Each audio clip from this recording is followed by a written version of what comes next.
काय तो गुलाबराव तमाशे करण्यात त्याला वेळ मिळत नाही, काय तो महाजन, काय ते नौटंगी कुंभमेळा आणि अमुक ढमुक करण्यात वेळ नाही, आणि तिसरा माणूस कोण हे लोकांनाच माहिती नाही. म्हणजे तो येतच नाही मैदानमध्ये. सावकारे बाबा फडणवीस असो की अजितदादा असो, ही माणसं विश्वासपात्र नाहीत, चुकीची आहे. आणि म्हणतात की तिजोरीमध्ये पैसा नाही. अरे कुठं पैसा नाही आहे? अरे आमच्या जळगाव जिल्ह्यातील गुलाबराव, खडसे, महाजन याला झाडाला उलटा टाकून ठोका बरं, ते सगळी तिजोरी भरून जाईल. आणि जर महाराष्ट्रातील सगळेच मंत्र्यांना असं धरलं आणि ठोकलं झटकलं ना, तर मी म्हणतो की महाराष्ट्राचे किमान 5 वर्षाची खर्च होईल, विनियोग होईल, एवढा निधी जमा होऊन जाईल. शेतकरी म्हणे मी जातो शेतावर, नागर धरतो, नौटंकी करता, फोटो काढता आणि इकडे शेतकऱ्यांच्या प्रश्नाकडे लक्ष देत नाही. साफ चुकीचं आहे. आमचा जो मुख्यमंत्री देवेंद्र फडणवीस, या फडणवीसला ज्वारी आणि बाजरी आणि गहू आणि हरभऱ्यामधला फरक कळत नाही. त्या माणसाला मुख्यमंत्री बनवून ठेवलेलं आहे. त्याला सगळं शहरातलंच समजतं, पान बिडीन दारून तंबाखून चिलम. पण त्यांना हे शेतकऱ्यांचा प्रश्न कळत नाही. किमान असं म्हणायचं की शेतकऱ्यांची अवलाद, खरंच शेतकऱ्यांची अवलाद असतील तर अजित पवार आणि हा एकनाथ शिंदे यांनी हा प्रश्न लावून धरला पाहिजे. गिरीश महाजनने लावून धरला पाहिजे. गुलाबराव म्हणे मी शेतकऱ्यांची अवलाद आहे. अरे म्हणणार रे तिथे जाऊन बोल ना भाऊ, इथं काय भाषणं टोकत बसतो, गरज इथं आहे विधानसभेत.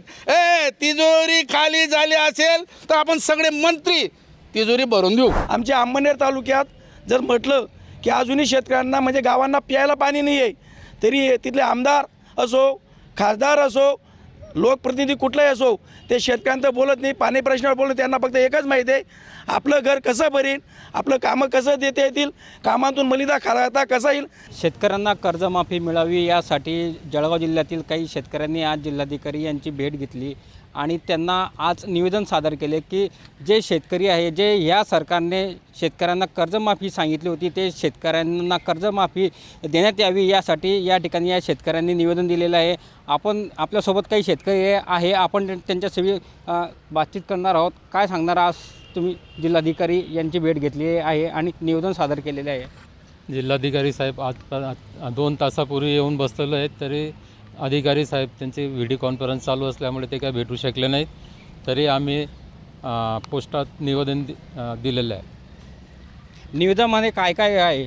निवेदनाचा मुद्दा असा आहे की आता इलेक्शनच्या आधी, विधानसभा इलेक्शनच्या आधी फडणवीस प्रत्येक सभेत म्हणायचे आम्ही सत्तेवर आलो तर कर्जमाफी करू, 7/12 कोरा करू. हां, जाहीरनाम्यामध्ये सुद्धा हा मुद्दा आहे. आणि याला बोलून शेतकऱ्यांनी त्यांना भरघोस मतदान केलं, लाडक्या बहिणींसारखं. या लाडक्या भाऊनी पण मतदान केलं आणि यांना निवडून आणलं. निवडून आणल्यानंतर हे जर सत्तेवर आले तर फडणवीस साहेबांनी हे वचन निभावलं पाहिजे होतं. पण आता अजितदादा म्हणतात मार्च 31पर्यंत सगळ्या शेतकऱ्यांनी आपले कर्ज परत फेडावे, कोणालाही कर्जमाफी मिळणार नाही. अरे मग असं कसं करता तुम्ही? जर समजा जाहीरनामा काढतात, भाषणं देतात आणि शेतकरी त्याला तुम्ही प्रलोभनं दाखवतात मतांचं, ॲक्च्युअली हे चुकीचं आहे. आणि म्हणून मला असं वाटतं की फडणवीस असो की अजितदादा असो, ही माणसं विश्वासपात्र नाहीत, चुकीची आहे. आणि म्हणतात की तिजोरीमध्ये पैसा नाही. अरे कुठं पैसा नाही आहे? अरे आमच्या जळगाव जिल्ह्यातील गुलाबराव, खडसे, महाजन याला झाडाला उलटा टाकून ठोका बरं, ते सगळी तिजोरी भरून जाईल. आणि जर महाराष्ट्रातील सगळेच मंत्र्यांना असं धरलं आणि ठोकलं झटकलं ना, तर मी म्हणतो की महाराष्ट्राचे किमान 5 वर्षाची खर्च होईल, विनियोग होईल, एवढा निधी जमा होऊन जाईल. अरे चोऱ्या तुम्ही करतात आणि शेतकरी लोक कष्ट करतात, उत्पन्न काढतात, बाजारात जाताना त्यांना भाव मिळत नाही आणि भयंकर चुकीचं आहे. आणि म्हणून आज आपल्या या तुपकर साहेबांची जी काही स्वाभिमानी शेतकरी संघटना आहे, क्रांतिकारी शेतकरी संघटना आहे, त्याच्यातले जे काही प्रदेशाध्यक्ष आहेत आपले ईश्वर पाटील आणि शहर जिल्ह्यामध्ये 3 मंत्री आहेत, 3ही मंत्री या शेतकऱ्यांची बाजू मांडताना कुठे दिसत नाही. काय प्रश्न विचारला राव तुम्ही?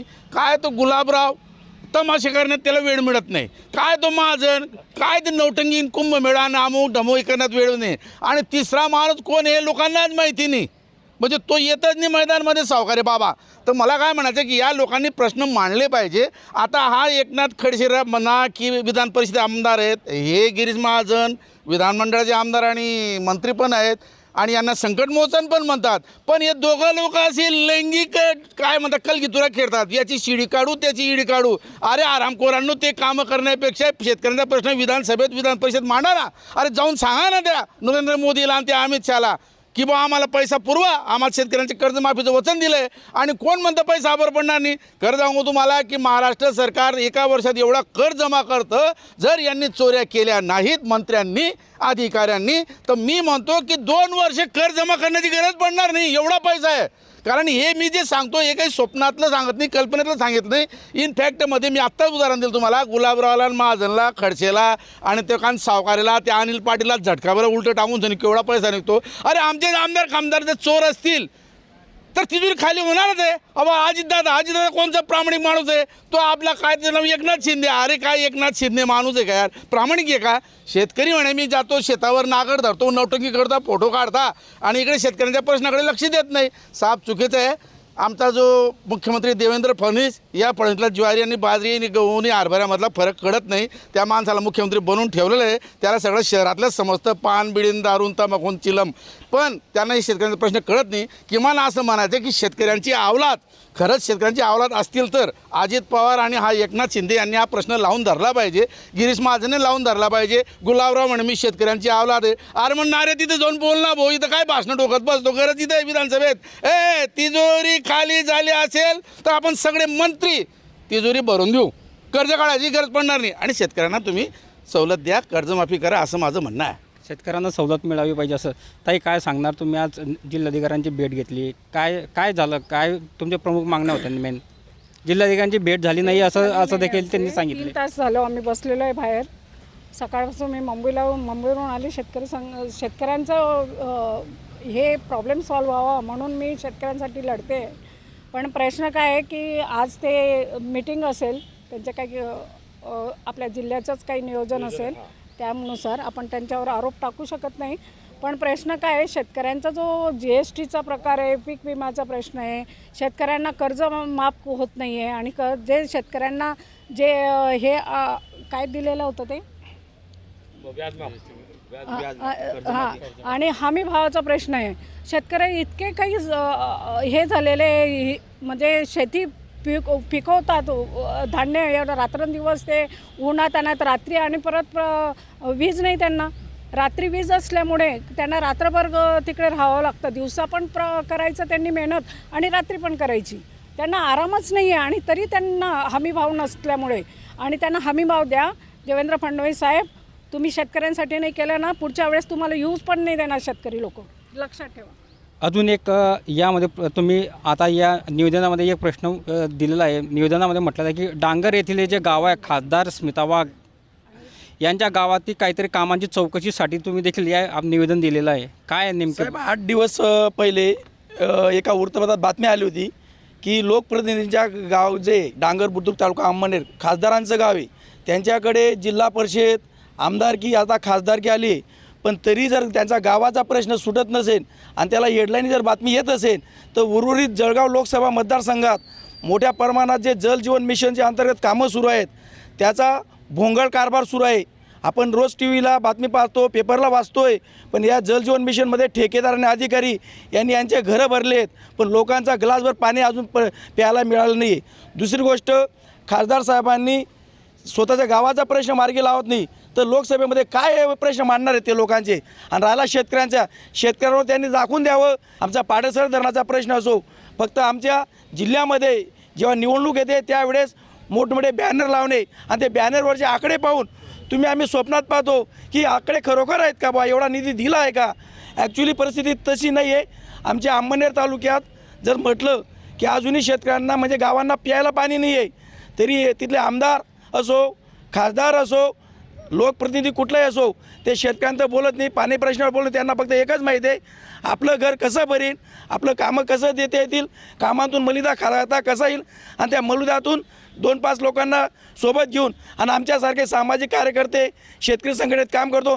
आमच्यावर केव्हा गुन्हे दाखल करायचे, खोटेनाटे केसेस करायच्या आणि धमक्या द्यायचा, हे षडयंत्र जे महाराष्ट्रात सुरू आहे हे कुठेतरी बंद व्हायला पाहिजे. कारण की सर्वसामान्य घरातून आम्ही आलेलो असतो. आम्ही आत येताना आमच्या पाठीमागे कुठली राजकीय यंत्रणा नाही आहे, पण राजकीय लोक खोटे नाटे गुन्हे दाखल करण्यासाठी महाराष्ट्रात अग्रेसर होत आहे. याला शासनाने या खोट्या गुन्ह्यांवर कुठली तरी बंदी आणावी आणि आमच्यासारख्यांना काम करण्याची संधी द्यावी. दादा, तुम्ही आता या निवेदनात म्हटलं की कर्जमाफीचा विषय, मात्र आपल्या राज्याचे कृषी मंत्री कोकाटे यांनी सांगितले की शेतकरी कर्ज काढून लग्न करतात, साखरपुडे करतात, त्यांना कर्जमाफी कशासाठी हवी? आता मी असं म्हणतो की आम्हाला मुली आहेत, मुलं आहेत, लग्न करूच नाही आणि तुम्ही शाही थाटाप्रमाणे लग्न करतात. लाजही वाटत तुम्हाला हे बोलताना?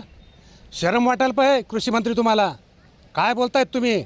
अरे शेतकरी रोजचे 8 ते 10 शेतकरी आत्महत्या करतायत. आज मी सांगतो ग्रामीण भागामध्ये परिस्थिती पहा. शेतकऱ्यांच्या पोरांचं लग्न होत नाही. काय परिस्थिती होणार आहे पुढे? शिक्षण नाही. आज ज्यावेळेस शेतात माल असतो त्यावेळेस भाव असतो, पण ज्यावेळेस आमचा माल मार्केटमध्ये जातो त्यावेळेस शेतकऱ्यांच्या मालाला भाव मिळत नाही. आज शिक्षण व्यवस्था बर्बाद झालेली आहे. 62,000 शाळा महाराष्ट्रात बंद पडल्या ते. हो, मग कसं शेतकऱ्यांचे पोरं शिकतील? इकडे शिक्षण नाही, शेतकऱ्यांच्या मालाला भाव नाही, रोज शेतकरी आत्महत्या करतायत. आणि अशा परिस्थितीत तुम्ही जर शेतकऱ्यांचं टिंगलटवाळी करणार असाल आणि शेतकऱ्यांचं वीज बिल माफ करणार असाल, शेतकऱ्यांचं कर्जमाफी करणार असाल, भावांतर योजनेचा प्रश्न आहे, या सगळ्या गोष्टी जर करत नसाल तर दरवर्षाला शेतकरी आत्महत्या वाढणार आहेत. मी महाराष्ट्र शासनाला एकच विनंती करतो, कमीत कमी शेतकऱ्यांसाठी एवढं करा. शेतकरी जिल्ह्यात मेला त्यांना भावपूर्ण श्रद्धांजली अर्पण करा आणि मोठे मोठे बॅनर लावा. तरी आम्ही म्हणू की चला आमचे नेते येते.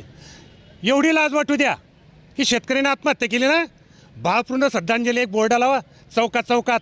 अरे भाडव्यांनो, तुम्ही भाजीपाला विकणार आहे, टपरी चालवणार आहे, हातात काठी घेऊन रस्त्यावर फिरणार आहे, रिक्षा चालवणार आहे, आम्हाला अक्कल शिकवतात. या देशाचा पोषणदाता आहे, देशाला पोचतो आहे मी.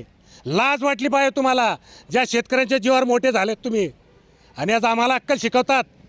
तर बच्चू कडू म्हणे काय तो बच्चू कडू, अरे तो आमच्यासाठी देव आहे, तो रविकांत तुपकर आमच्यासाठी देव आहे. अरे हरामखोरानं तुम्ही तिथं बसतात, एक शब्द शेतकऱ्यांबद्दल बोलत नाही. लाज वाटते आम्हाला, आम्ही कोणाला निवडून दिलं. यापुढे मी एकच सांगतो माझ्या तरुण शेतकऱ्यांना, अरे संघटित व्हा आणि संघटित झाल्यानंतर यांना गावात येणं बंद करा, आमचे कामं करा, आम्ही आमच्या कामांसाठी तुम्हाला निवडून दिले. एवढंच बोलतो. जय जवान जय किसान. आता तुमच्या जिल्हाधिकाऱ्यांची भेट झाली नाही, आता तुमची शेवटची मागणी काय असणार? कलेक्टरांसोबत बोलणी आम्ही झाली? निवेदन तयार केलेलं आहे, आवक जावला जमा करू आणि त्याची प्रिंट घेऊ. मागणी काय आहे तुमची? मागणी ही कर्जमाफी, पीक विमा जो आता हल्ली भेटत नाही. आता नैसर्गिक आपत्ती आली साहेब, नैसर्गिक आपत्ती पंचनामे झाले, हे म्हणे आम्ही 2 दिवसात पैसे टाकू. आता 8-15 दिवस होऊन चालले, कुठेच काही नाही साहेब, कुठे याद्या नाहीत, काही नाही काही नाही. 25% सुद्धा पीक विमा शेतकऱ्यांना मिळाला नाही. याची पण शासनाने दखल घ्यायला पाहिजे, ही विनंती करतो. आमच्याकडे विनंती करण्याशिवाय आहे तरी काय शेतकऱ्यांकडे?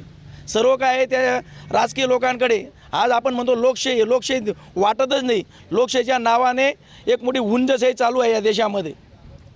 हे होते आपलं बघितलं आपण की हे सर्व शेतकरी संघटनेचे कार्यकर्ते होते. यांनी सांगितले की ही लोकशाही नसून ही हुकुमशाही या राज्यात सध्या सुरू आहे आणि लवकर शेतकऱ्यांचे जे नुकसान झालेले आहे त्याची भरपाई मिळण्यात यावी अशी मागणी या शेतकऱ्यांनी केलेली आहे. Nilesh Patil, Maharashtra times online, Jalgaon.